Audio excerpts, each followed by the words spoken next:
about. Okay.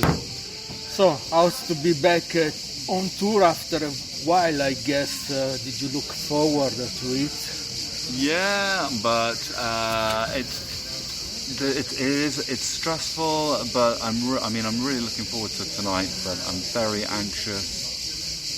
I'm guessing that by the time this goes out, it will already have happened, the gig, so hopefully it's going to be a good one. I'm excited to try some new things, but after a year of doing nothing, pretty much, except for just like composing and preparing the new album, it is quite stressful, but it's really wonderful to see people again, to play for people again, and I'll be glad when tonight's done, because it's going to be it's a big kind of change of everything. I want to see that it works, so that's why I'm a bit wired now, and I'm talking and rambling like a maniac. So. No, that's good. And let's talk about the title of your latest album, Farewell to All We Know. When I read it, I imagine the people who died from COVID, of course, that was a sort of goodbye. It could have a personal meaning also. So what does it mean? Well, actually, it's a kind of reference to climate change, because I think that's the biggest serious crisis that we face, and certainly our children face, and the next generation. I mean, I think there's going to be some very drastic changes quite soon, maybe even sooner than we think, and so it was basically that. I think this way of life that we're living now, I don't think it's going to last much longer, because there's no way we can just continue living like this. It's crazy. So it was just a reference to that, really. And actually, that album and the next album I'm preparing now are basically the soundtrack to the end of civilization, is the way I see it. I'm quite pessimistic about humanity. I think that now is the moment we really need to change our lifestyles, and everyone. I mean, from the smallest. I mean, obviously, the corporations and government and all the rest, they need to do the biggest work, because they're the ones who cause the most trouble. But I think without a monumental effort from every single human being on the planet, I think we're all fucked, basically, without wanting to kind of be too impolite about it. That's the way I see it, and that's the way that I think you are right, especially about what happened in Germany. Yeah, I mean, we're going to start seeing this more and more, and there's going to be random things here and there, and there's going to be food shortages, and we just literally cannot continue allowing fossil fuel companies to dictate how we live and how we consume. We can't consume so wastefully. We have to change what we eat, what we do, how we do things. Everyone has to. So, or we have to face the end of civilization. But sadly, humans. In history, it's always been shown that humans don't learn until it's too late, and then there'll be some kind of collapse of civilization. And no doubt, some form of humanity will then grow from that, but God knows what it's going to be. But it's going to be really difficult for our children's generation. I think you are right, and your music is always intimate.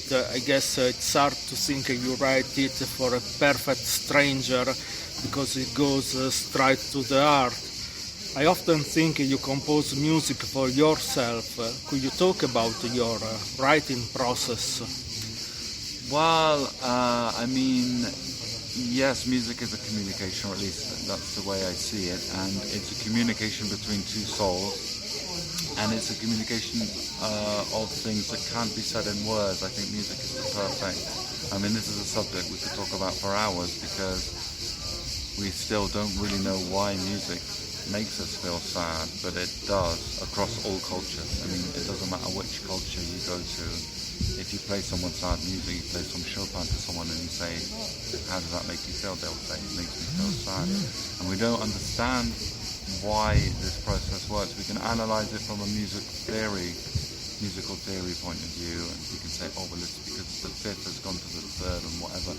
But that doesn't explain how it touches us or why it touches us. But it does, and it's a really great gift, this way of communicating. And I mean, If you take a minute to imagine life without music, it would be so awful. Yeah. It would be Without almost a radio it would be show. unbearable. So, but the writing process, I mean, the writing process, basically, I have a guitar next to my sofa and I watch stupid videos on YouTube and I play and I just, and actually the best is when I'm just switched off watching some kind of stupid fail videos, I don't know, road rage videos, whatever, and I'm just playing along the soundtrack to humanity at its best and its worst, and then that's when things come and I go, okay, this is a nice thing. I know you cycle a lot. I do does cycle it a lot, happen, yes. that the writing process that comes does. from that? It does. I do a lot of work while I'm cycling because I always feel guilty when I'm cycling because I spend quite a lot of time cycling when the weather's nice. And I think, everyone else is trapped in an office doing a job they hate. And I'm here on my bike. It doesn't seem fair. I feel so terrible. And then I'll start thinking of some lyrics or something. And then I think, well, actually, I am working. So, yeah. Okay, some artists found inspiration during the lockdown. And I really listened to some good albums during this sad time. How did it happen to you? How did you spend your time during the pandemic? Well, like everyone, the first few months, I felt I isolated like everyone. I didn't leave my apartment at all. I think after 7 days, I took my bins out, and I can remember feeling the sunshine on my face.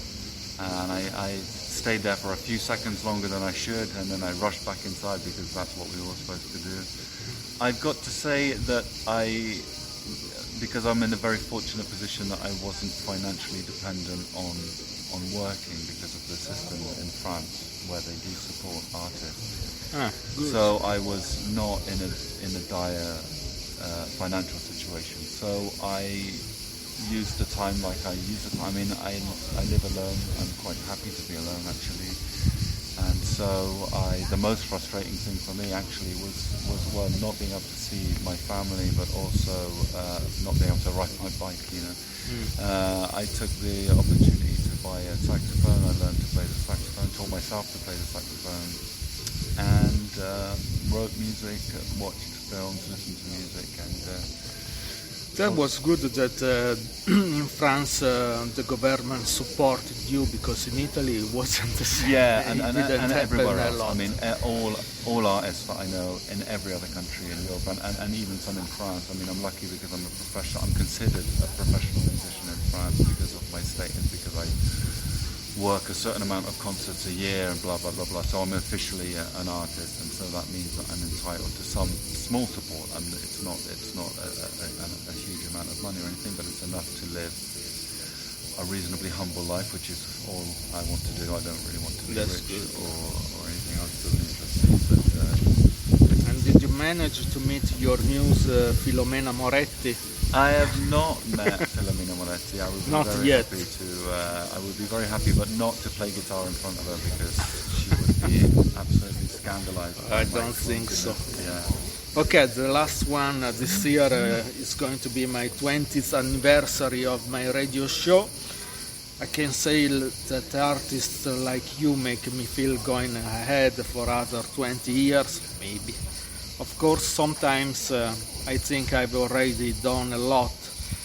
Does it happen to you to think about changing your lifestyle and doing something completely different? And what would you like to do? I don't think I would like to do something different because music is the only thing I really can do, and it's the only kind of qualification I have, although I have no official qualification in music, but it's the one thing that I do and it's the one thing I love. I think I was put on this earth to do it. I think that I genuinely believe that. I can't think of another job I would love to do more than I love doing music. So no, I mean, You're happy with I'm that? with my job, yeah. Very happy with it, yeah. And like I say, it can be quite stressful. It's the traveling that's stressful. But this is great. This is fantastic. This is one of the best places of Bologna, I think. Yeah, and the people are lovely. And it's lovely. I mean, it is really lovely to get back to the first question. It's really lovely to play for people. I'm just nervous because, as I said, I'm trying new stuff, and I'm afraid. This is the first. And when I see how much effort people have made here, I don't want to go on and do something stupid where people say, "What the fuck is he doing? Why is he playing the saxophone?" So. We'll see. That's a responsibility. It's a responsibility that I don't like of having to do a good show. But I'm trying lots of psychological techniques on myself today to try and turn the stress into excitement and to relax. And actually, I was really happy to choose to have this gig as the first gig where I'm doing a new set. I have new equipment. I'm playing this one with a second guitarist and with the saxophone. So all of this is new things. And I'm really happy to do it here in Bologna because I really love to play in Bologna. I think it's outside of Paris. It's the city I've played the most, maybe, in my career. Really? Thanks to the guys from Freakout.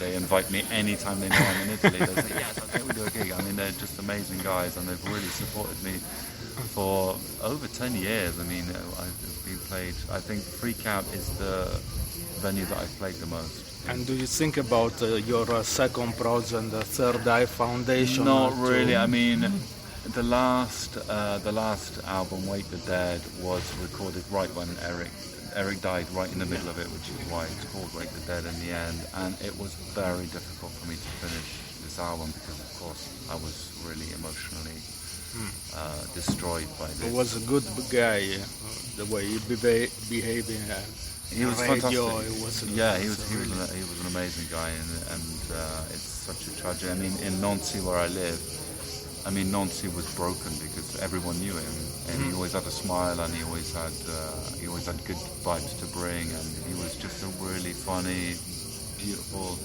genuine, and generous guy, and it was just an awful tragedy. And I'm still recovering. You never really recover from something like that because. You can play for him, maybe. Yeah. And I do, and I feel that he's around, and I don't know if that's just an imagination or what, but I feel. And there's a band in Nancy called Taxi Kebab, and a really great band, which is really it's lovely. good. That's taxi in it. And my second job is taxi driver. But so anyway, it's nothing. But they're a local band, and they both knew Eric, and they played in the festival the other day, and it was a huge success. And both of them said, "Oh, I'm sure Eric would be proud." And I said, "Yeah, absolutely, 100% sure he would be so proud." So he lives on in our hearts. I know it's a cliche to say that, but it's really true. Yeah. Then, if you want to join us for a drink, feel free. Yeah, well, you know what? I might take a little glass of wine or something just to take the edge off or something. I'm just going to pack my stuff because I want to get the suitcase off the stage and everything, and I'll come straight back with a beer. Whoa. Okay, thank you. Okay, I'll see you in a bit.